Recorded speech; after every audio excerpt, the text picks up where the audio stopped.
και πώς τα βλέπει και πώς βλέπει και την προεδρία του κ. Ομπάμα, και μετά να συζητήσουμε για τα δύο θέματα στο δεύτερο μέρος της εκπομπής μας.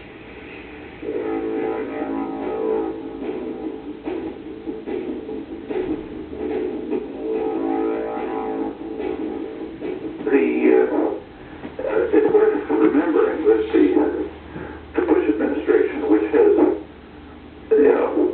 ranked U.S. prestige to the world lower than it's ever been,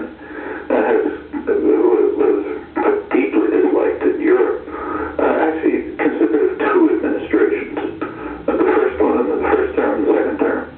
The first term was abrasive, arrogant, dismissive of international institutions, violent, and so on. And yes, it was very much disliked. But it was actually disliked more for its style than substance.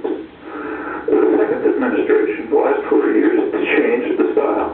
Now, Obama will carry it forward beyond that, as would almost any Democrat. And the Europeans will be happy with that. So it will be more Clinton-like. But on the other hand, the basic problems that exist between Europe and the United States, both problems and relationships, they persist through administrations.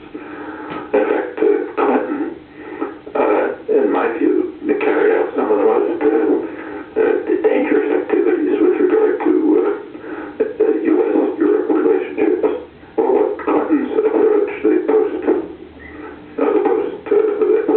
approach after the breakdown of the Soviet Union, was to try to dilute dilute the influence of the central parts of Europe, basically Germany and France, dilute their influence by bringing in